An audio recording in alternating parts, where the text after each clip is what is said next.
Welcome, everyone. This is episode 6 of the Camera Stew podcast. I'm Dr. Dan. I'm Paul. And I'm Tim.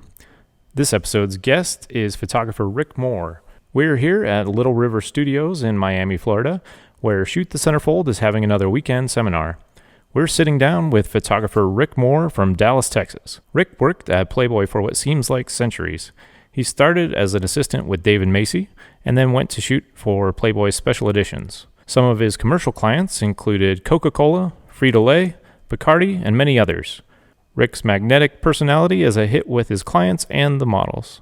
We are recording live during the seminars. Bear with us. There is some background noise from the instructors and students. If you go to our YouTube site, you can see some of the behind the scenes while we're talking away with our guests.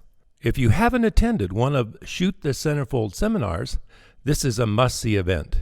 You will receive world-class instruction from the industry's leading photographers in fashion and glamour photography.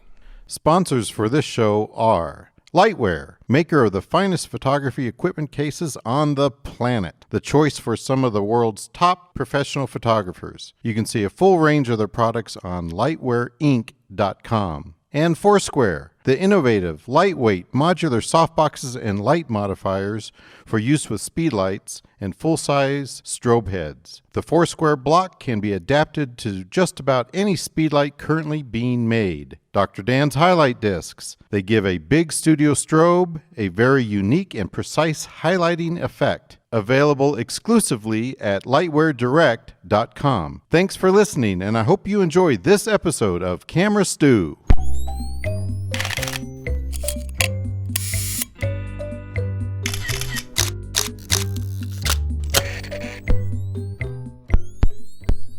We're on? Yeah, we're recording. Yeah. Tell them how exciting that is.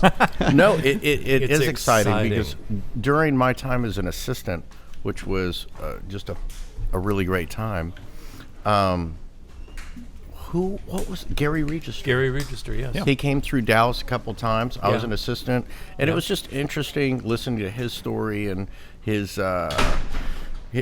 He was a location photographer, always innovating. He cut that Manfrotto Super Boom down into something he could put into his luggage, and I just thought that was amazing. Yeah.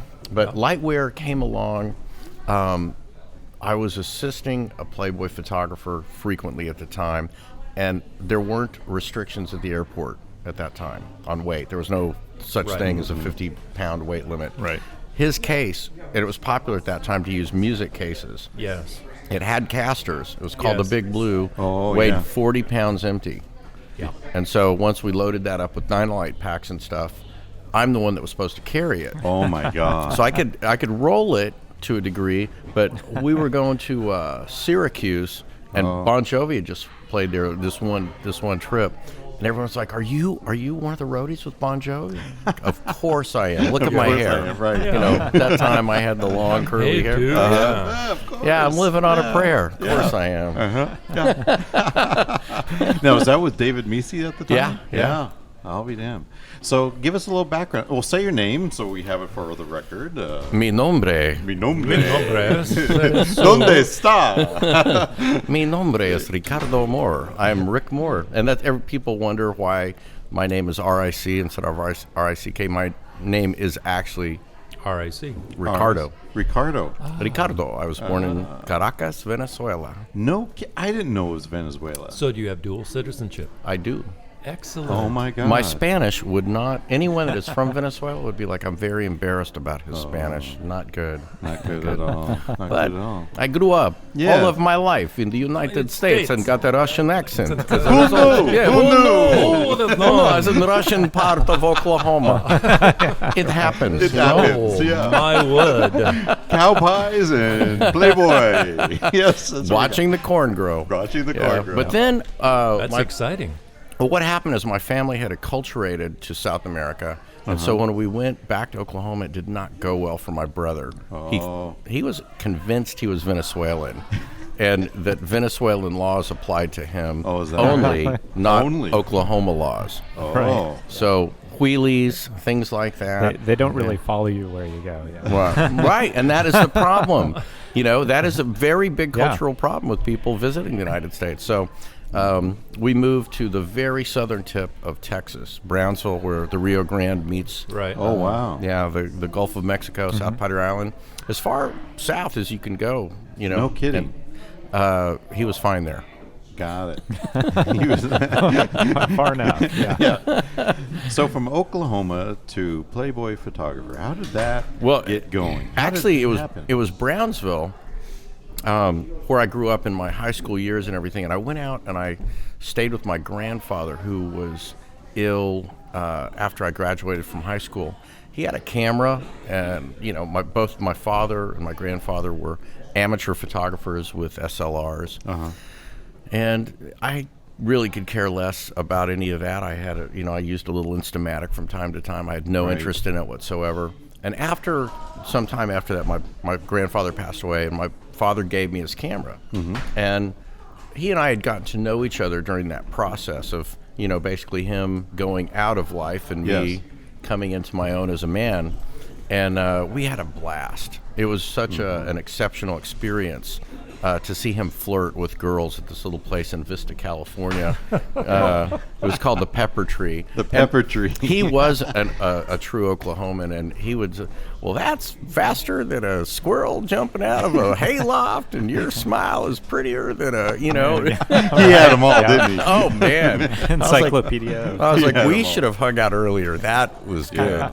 So there was something about, I don't know, the sentiment, the feeling. When I got his camera, there wasn't a thunderbolt or anything, but I was immediately taken with it. Yeah. And I think, when you're a teenager going, from your 17, 18, everyone tries to play the guitar. They try and do something that's cool. They surf, something. And I had failed at everything. I really was not good at surfing. I could not play the guitar.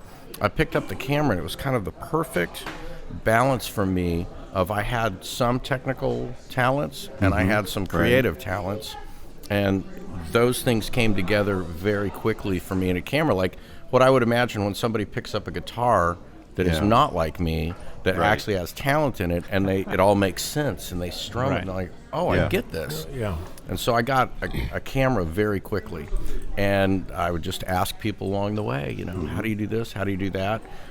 Pre all kind, there was no Google or anything, so it was anyone at any camera store was open game. Exactly.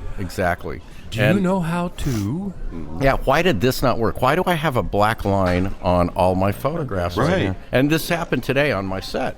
And I said, your shutter speed is too high. Yeah. But being a professional photographer is having made every mistake. Like if it's an embarrassing enough circumstance the first time, you don't have to repeat it. Right. It gets ingrained. embedded. Oh, yeah. It's just like tattooed right there. Number one, not going to do that again. Yeah. So, let's see, I went to college then in Oklahoma for something else, and then I was just so taken with photography I couldn't set it down, and I had a secret plan from when I was 17 to become a Playboy photographer. Oh, really? And it was in the back of your mind. Yeah. Even back then. Wow. I told two close friends I'm going to be a Playboy photographer. And so, it's like whatever. A lot of people say I'm going to be a fireman or, Yeah. And I just kept that in the back of my mind. My father loved the fact that I was taken with photography. He was an amateur photographer. He had a Nikon F. And then I just kept instead of studying, Byron mentioned We Magazine, and in college I discovered We Magazine. Is that and right? I was just reading it. We or We? Yeah. We. And we. We, Yeah. which was published here for about 5 years, wasn't it? I Yes. was talking to Gary about this morning, but they just used all the content from Louis, and then Hester started getting involved and changed it, and then made it try to look more like Playboy, and then Yeah, it was. Is gone. that right? It's gone. But yeah, Playboy, all that kind of stuff. But it was very interesting because the We that I was interested in had a lot of Playboy talent in it. Jeff Cohen was involved with Oh, We. really? Yeah. I didn't know that. And of course Byron, and so Right. always I was absorbing and consuming Playboys. Just like I love National Geographic. I for the reasons that everyone does.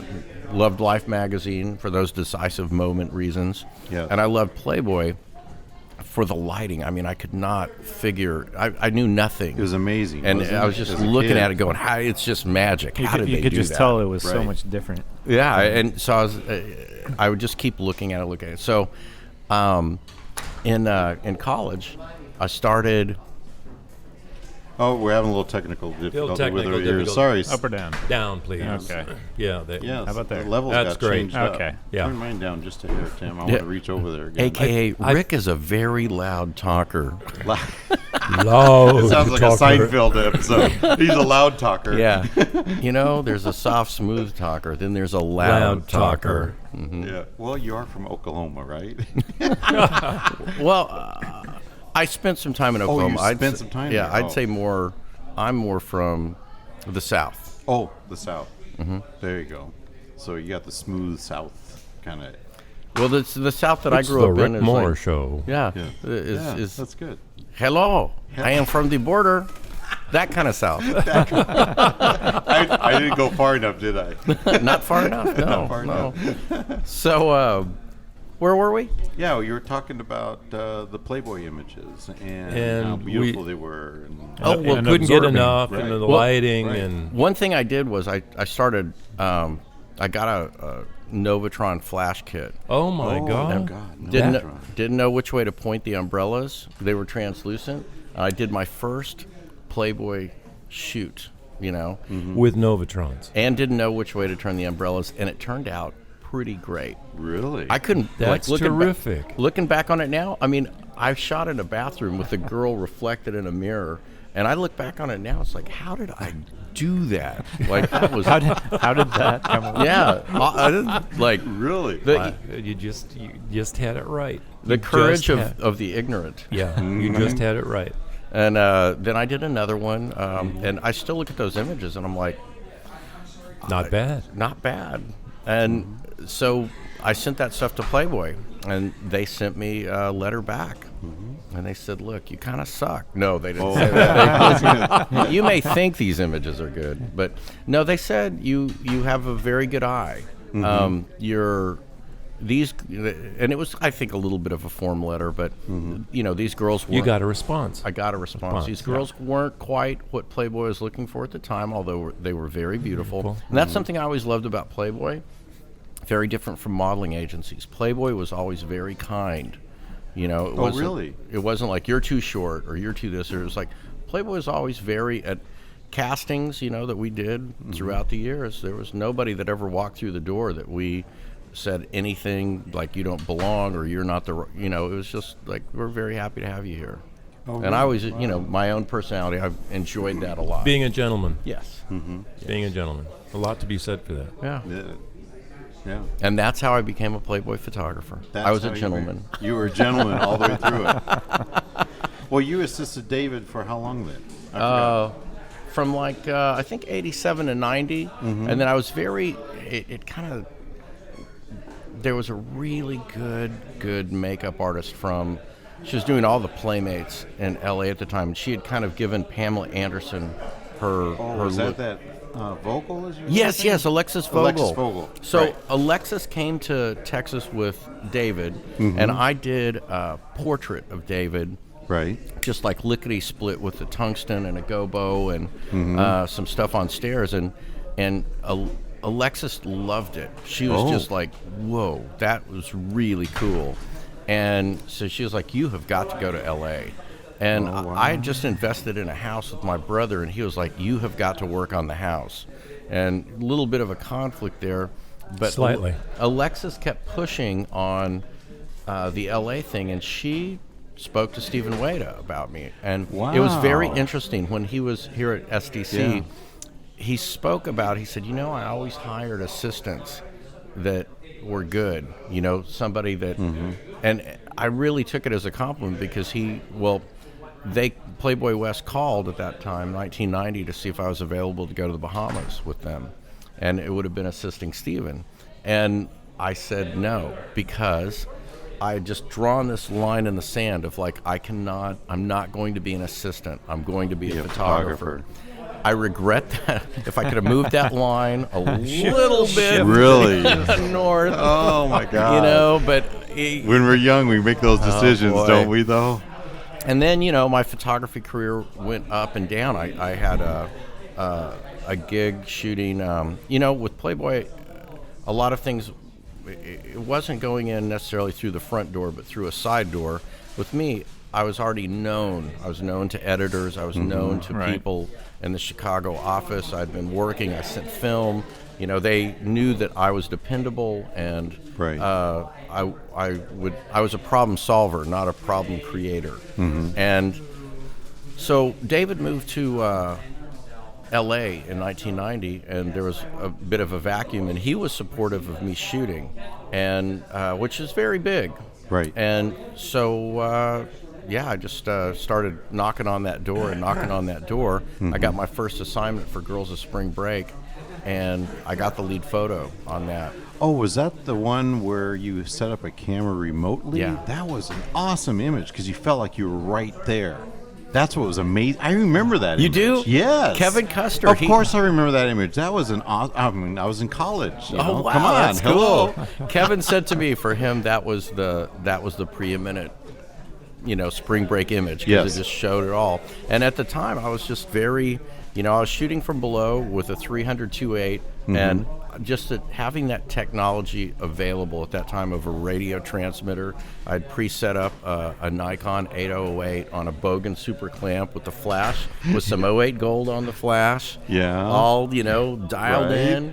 And I was firing that. I only had a roll of film in it, And there was a beautiful girl that went up, and she never turned and looked to the camera. Never. Next girl went up, and she was an attractive girl, and she turned towards the camera and just perfect.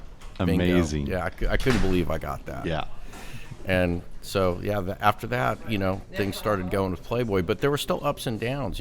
I thought, I'm in. Yeah. But you're never quite, it's a daily struggle, and then there were times that I wasn't shooting that much, and then David would call and say, hey, you want to go to the Bahamas?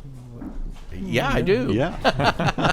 That line has now moved. Yeah, and you know what? If I knew that line was going to move, man, I really would have accepted that other assignment. But within the realm of Playboy, there were a lot of people that were good, trustworthy assistants. Very few people went from assistant to photographer. I think myself, Kim Mizuno, Andrew Goldman. I don't know how much he continued in his shooting. George Giorgio. So there were like three of us really that were able to make that transition. It was very precarious. Yeah. Yeah. But so how did this transition into, was it the spring break that transitioned into the Hawaiian Tropic then? Oh. Is that what it was? No, because spring break, that first one was 1990, and Hawaiian Tropic was around 2000. And I was working a lot at that time with Kevin Custer, and so he was just, we had gone through a lot of good trips, stories with. He knew that I was a go-to guy for certain things. I always carried, my initials are DR. DR. Doctor. Yeah. Doctor. And so I carried a medical bag practically of Imodium, got it. Neosporin, Band-Aids, everything. The kit. The kit. The kit. And he was very impressed with the kit. So he knew I was good to travel. And then we were, in these extreme spring break environments, and he knew I would do everything possible to get the shot, but I wouldn't. It was more important to me to get the shot and to be there and to be getting paid than it was to go out after that and drink tequila all night. Oh, yeah. Absolutely. I could have a tequila shot, that's fine, but I was there to shoot. Right. And, I was very happy to be there to shoot, not to be there doing tequila shots every night. I'd already been through college. Yeah, You sure. know? Yeah. Right. Been there, done that. So the Hawaiian Tropic thing came up, and he was like, I think you'd be really good for this. And that's how that started. I started going first just as a scouting Playboy photographer, and there were these wonderful ladies in Hawaii at the National there was the national finals in Hawaii and the international finals in Las Vegas. And at first they saw me. I was younger then. They're like, oh no, this guy, a Playboy photographer, it's going to be trouble. Yeah. And I quickly became friends with some of the people within the organization because I didn't complain. I was right by a main guy's door, and he was famous for having these great parties. Oh, really? Incredible. And they unknowingly had put my room next to basically a nightclub. Oh, is that right? And the stair door. Oh my God. The stair door was just whack, flapping. Flapping. whack. And I wasn't part of the group. I didn't have access to the nightclub. I was just, like trying to cover my head with pillows every night. And I already wore earplugs from shooting spring break. And so that guy, his name was Jimmy, at the end, we were checking out, and he goes, wait a minute, you were in the room next? And I was like, yeah. And he goes, oh my goodness. He goes, look, from now on, you are VIP at all my parties. Is that right? Yeah. And so Wow. just like different things like that. So they also ended up making me a judge, that's a very high honor to be a Playboy photographer scouting and to be a judge. Right. And I saw Lorenzo Lamas in an elevator. He Oh, looked did at you me. really? He was great. He was Was he? Well, he was a host for some stuff, and Was this when he was doing his TV show? Renegade? Renegade. Yes, Yeah. I watched that show. Oh, yeah, I really me too. did. I watched that show. It was after Renegade, but he's a very good-looking, charismatic Yeah, guy. right. And of course, I would have liked to have had a conversation with him, but Right. I didn't want to walk up to him. Hey, I saw you on Renegade. Yeah, right. So, Oh, yep, okay, yep. Hey, Lorenzo, how are you doing? I'm the guy from Oklahoma. so we were in the elevator, and he just looked over at me, and he saw, Playboy photographer was like fluorescent, great big tag. And then they always had these very elaborate judges, because being a Wyantropic judge for the Nationals, Internationals, it's a very big deal. Not that many of them are a big deal. So I was wearing that great big, it was like an Olympic medal. And he looks at it and he's like, really? Really? A judge and a Playboy photographer? You don't think that's a little bit of overkill? Well, You got it. Yeah. You got it. You Well, gotta I'm flood not it. Lorenzo Lamas, so I do whatever it takes. yeah. But it turned out, it just turned out well because I have always kind of worked on the problem-solving side. So instead of me getting into trouble, I saw a girl that had some eye problems, and I took her to the ladies, and I was like, because I ran my own crew. I had models I had to take care of. And Right. I was like, this girl definitely has a problem and definitely needs to see a doctor, and I don't know if that's contagious, but we need to get it looked at. Where have you been? Yeah, so then they were like, hey, he's helping us, and so Yes. that helped me with the whole relationship with people from Hawaiian Tropic. It was a wonderful, wonderful experience for as long as it lasted. It was great. Now, did he sell the Hawaiian Top? He sold it. finally I sold believe because it was. I saw that documentary, but I couldn't quite get if he sold it or not. He sold it in like 2007, and I think he sold it for 60 something million. Holy And at the time, though, people thought that was undervalued, and then the people that bought it flipped it, and then they made a little bit more, and then everything crashed in 2008, 2009. And so at first people were giving him kind of a stormy mind. Oh, here's Stormy. They told me I'm supposed to be your next Oh, flight thing. Oh, well. I'll get right out there. You've inspired me to hurry up. Yes. There you go. And that's the kind of inspiration that's been important to me. For Yes, my it whole has. life. Yes. Yeah. I think for all of us. Yeah. That like doing this kind of thing. Yeah, where was I? The sale of Hawaiian Tropics. Oh, yes. That's right. So I'll help you keep on track. So I was telling you guys that I'd been in Florida, and Ron Rice, great guy, and we had become friends, and I went by his place and we were visiting, and I said, you know what? I think at first, people weren't sure if that was the right move, but now, it looks like it was, looking backwards. Golden move. Golden move. Yeah. Absolutely. And I said, we need to hang out more, Ron, because you are a very, very smart businessman. He said, well, Rick, I'm just lucky. I go, Ron, we need to hang out more. more Yes. because you're a very lucky businessman. That's funny. So where you're at now? What are you doing now? I mean, we met at STC originally, and it's been a great friendship. Yes, You know, and I will make it to Colorado. You had better. I You will. always have an open door. I Always. will be there. Always.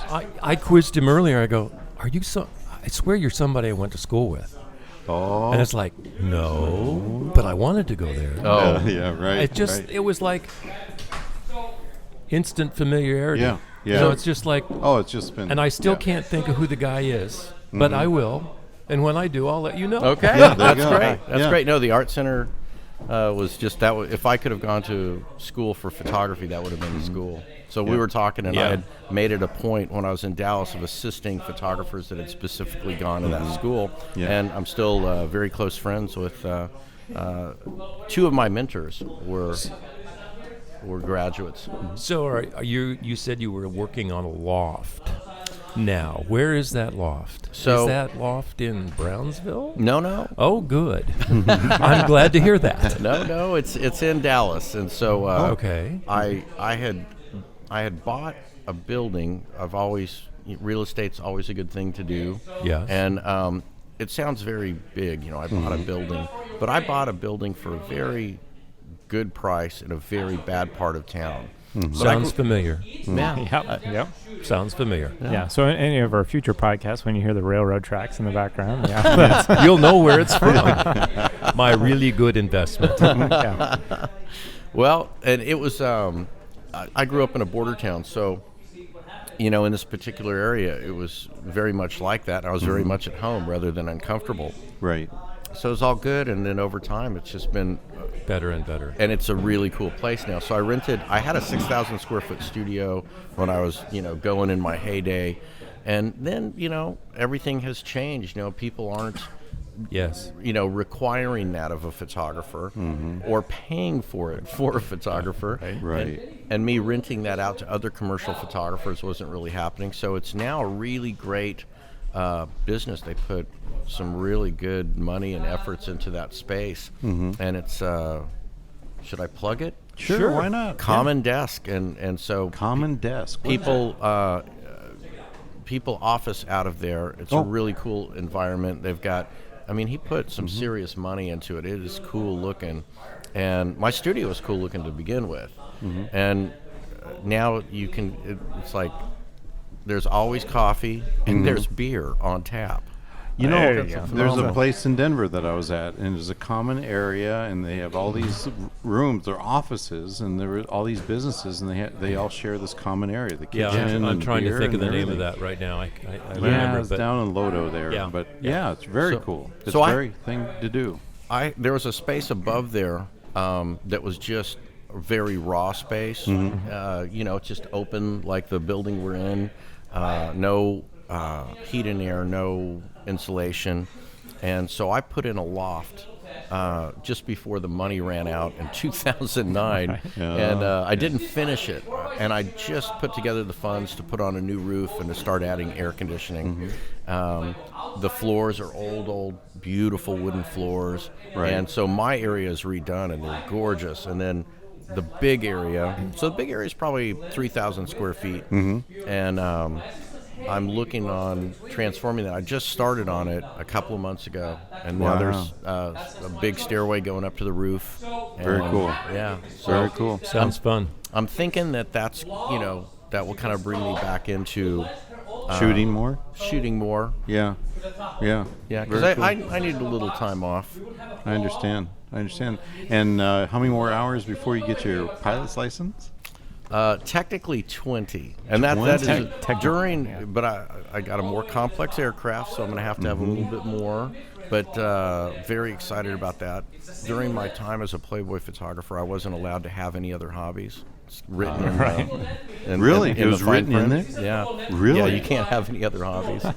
It somehow just kind of eats everything else up that you right. do. Got it. And so now I've been enjoying expanding. Learning about yourself. Well, what you would like learning, to do. learning that I'd like to get a pilot's license, and a jet ski. Oh, there you go. Jet skis are a little bit easier. And I've had A some, little closer to Earth, too. Right, a little right. bit. I've had some kiteboarding lessons, and that is not Okay. easy. Yeah. That is not Yep. happening quick. Yeah. Yeah. Oh, it's- that does. That takes some skill. It's a combination of water skiing and parachuting. And I'm good with the water skiing part. Yeah. And the instructor said, "Yeah, you got that down. You just don't know how to fly a kite." Yeah. So, Rick, you need to go fly a kite. I've got to. You know what? I've got to run outside. I think I got to. That's right. I got to go That's fly a a good segue, kite. right? You got to go there. fly a kite. Well, thanks, Okay, guys. Rick. Hey, thanks really very appreciate much. it. We really Thank you appreciate very it. much. Thank I do you. too. Okay. All right. Adios. Adios. Thanks for listening to this episode of Camera Stew with guest Ric Moore. Stay tuned for more episodes with guests from Shoot the Centerfold Seminar. If you enjoyed this episode, please subscribe on iTunes and on YouTube. And don't forget to share it with your friends. This episode and others are available directly on camerastew.com. If you'd like to see some of our work, you can find links to each of our sites as well as the social networks we participate in, all listed on the bio page on camerastew.com. Rating and reviewing the show is, as always, a huge help. If you have suggestions for the show or have someone you would like us to talk with, please send an email to camerastew@gmail.com. From all of us at Camera Stew, thanks for listening.